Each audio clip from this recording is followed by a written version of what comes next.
समस्त सृष्टि की सबसे बड़ी उपलब्धि है मेरी। जो किसी भी काल युग में कोई भी नहीं कर पाया वो सब किया है। फिर भी मैं जटिल प्रक्रिया वाली बुद्धि वाली दुनिया में प्रस्तुत नहीं कर पा रहा। बुद्धि के दृष्टिकोण से, बुद्धि से बुद्धिमान इंसान की समझ से बाहर हैं, या वो समझना ही नहीं चाहता। बहुत ही ज्यादा सरल सहज शब्द में व्यक्त करने वाले। पर भी ऐसा क्यों है?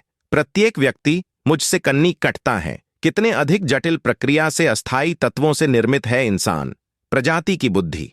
बुद्धि के दृष्टिकोण में बुद्धि से बुद्धिमान हुआ गुरु शिष्य एक ही विचारधारा तक सीमित सिमटा होता है और हमेशा उसी के अहंकार में रहता है। इतना उल्टा है कि अस्थायी प्रत्येक शब्द वस्तु जीव की ही महानता है। यह सब कल युग में घटित हो रहा है।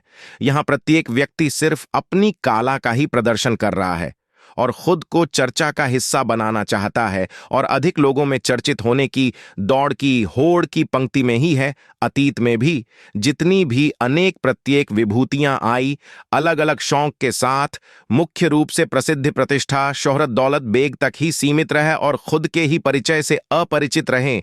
सिर्फ अपना इंसान, शरीर का लक्ष्य सिर्फ यहां तक ही सीमित समझा और मरते दम तक उलझे ही रहें। समस्त सृष्टि में मेरी एक पल सर्वश्रेष्ठ उपलब्धि दूसरों को व्यक्त करने के लिए सदियां लग जाती है। इसका मुख्य कारण यही है कि समस्त सृष्टि सिर्फ बुद्धि के ही दृष्टिकोण से बुद्धिमान होकर अनेक अस्थायी विचारधारा से ही, जो सिर्फ जीवन व्यापन तक ही सीमित है और जिसका कोई भी तात्पर्य नहीं है, हमेशा दो में से सिर्फ एक में रहते हुए संपूर्ण तौर पर मौजूद होता और दूसरे के बारे में सोच भी नहीं सकता। जीवन या मृत्यु, अगर जीवित हैं तो मृत्यु उपरांत की कल्पना भी नहीं कर सकता। मृत्यु उपरांत कुछ है ही नहीं। यही रहस्य का बुद्धि से बुद्धिमान हुए चंद लोग फायदा उठाते हैं और सरल सहज लोगों को प्रभावित, आकर्षित, भ्रमित कर इस्तेमाल करते हैं और प्रसिद्धि, प्रतिष्ठा, शोहरत, दौलत, बेग के नशे में ही रहते हैं। और जीवित तो हुआ ही, मरने के पश्चात भी खुद को स्थापित करने में लग जाते हैं।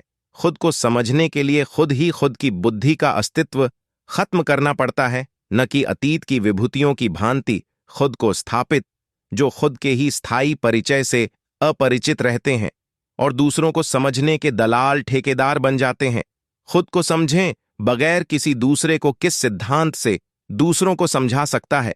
खुद को समझें बगैर खुद से ही निष्पक्षता आ ही नहीं सकती और स्वार्थ हित अहंकार से मुक्त होने का विकल्प ही नहीं है, क्योंकि कृत संकल्प, विकल्प, सोच, विचार, चिंतन, मनन, कल्पना हमेशा अहंकार का ही मुख्य कारण है। इंसान शरीर के होने का तात्पर्य, मुख्य कारण ही सिर्फ यही था कि खुद को समझना, निष्पक्षता से न बुद्धि में उलझना।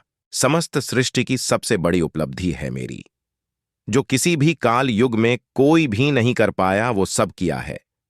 फिर भी मैं जटिल प्रक्रिया वाली बुद्धि वाली दुनिया में प्रस्तुत नहीं कर पा रहा।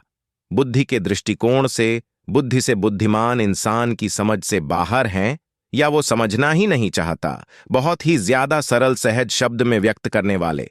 पर भी ऐसा क्यों है? प्रत्येक व्यक्ति मुझसे कन्नी कटता है। कितने अधिक जटिल प्रक्रिया से, अस्थायी तत्वों से निर्मित है इंसान। प्रजाति की बुद्धि। बुद्धि के दृष्टिकोण में